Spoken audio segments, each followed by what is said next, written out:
வெற்றிமாறன் இயக்கத்தில் சூரியை கதையின் நாயகனாகக் கொண்டு உருவான விடுதலை முதல் பாகத்திலேயே விஜய் சேதுபதியின் கதாபாத்திரம்தான் படத்தின் மையப்புள்ளி என்பதை உணர்த்தியிருந்தார்.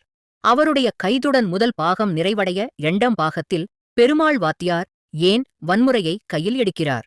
அந்த ரயில் விபத்துக்கான காரணம் என்ன?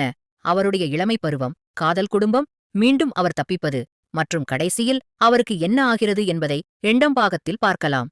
இயக்குனர் வெற்றிமாறன் சொல்ல வந்த அரசியலை முதல் காட்சியில் இருந்து ஆரம்பித்து படத்தின் கிளைமேக்ஸ் காட்சியில் சூரி செய்யும் சம்பவம் வரை கொண்டு சென்றிருக்கிறார். பெருமாள் வாத்தியாராக விஜய் சேதுபதி தனது நடிப்பால் மிரட்டுகிறார்.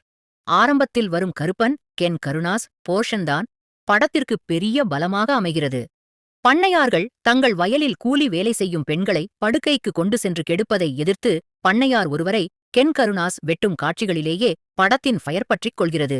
வேல்ராஜின் ஒளிப்பதிவும் இளையராஜாவின் இசையும் படத்துக்கு பெரும் பலமாக உள்ளது. அந்த பனி நிறைந்த காட்டில் எடுக்கப்பட்ட காட்சிகள் எல்லாம் புல்லரிக்குது. ஆக்ஷன் போர்ஷன், மக்களுக்கு அரசியல் பாடம் நடத்தும் இடங்கள், விஜய் சேதுபதியின் நடிப்பு, சூரி, ராஜீவ் மேனன், ஷேத்தன், இயக்குனர், தமிழ் என நடிகர்கள் எல்லாம் அப்படியே வாழ்ந்துள்ளனர் என்றுதான் சொல்ல வேண்டும். பெருமாள் வாத்தியாரின் அரசியல் சித்தாந்தம் குமரேசனை எப்படி மாற்றுகிறது என்கிற இடம்தான் இந்த படத்திற்கு உயிர்நாடி. அதை கச்சிதமாக காட்டி வெற்றி கண்டுள்ளார் வெற்றிமாறன்.